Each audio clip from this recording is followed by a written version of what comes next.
அவங்க வெட்கத்துக்கு பதிலாக இரட்டத்தினாய் என்ன செய்யும்? பலன். ஹalleluya. டபுள் ஆசீர்வாதம். என் நிமித்தமா, வெட்டிகள் நிமித்தமா, பூச்சி நிமித்தமா திரும்ப தருவேன் கர்த்தர் சொல்லிட்டார்.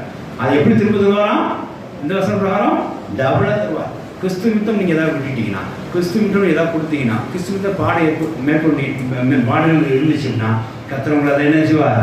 இரட்டத்தினாயா திரும்ப தருவார். வாசிக்கலாம். லட்சிக்கு பதிலாக தங்கள் பாகத்தை சந்தோஷப்படுவார்கள். லட்சிக்கு பதிலாக அவரோட பாகத்தை கர்த்தர் தருவார்.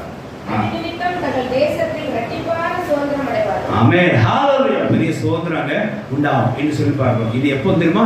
நீங்க பாவம் செஞ்சு வரம்பு மீறி, உங்க இஷ்டப்படி செஞ்சு வரம்பு மீறி நீங்க வசனத்தை விசுவாசம் வைக்காம வேற ஏதாவது விசுவாசம் வச்சு நீங்க போகும்போது, நீங்க வெட்கப்படும் போது இந்த வசனம் வேலை செய்யாது. இந்த வசனம் வேலை செய்யாது.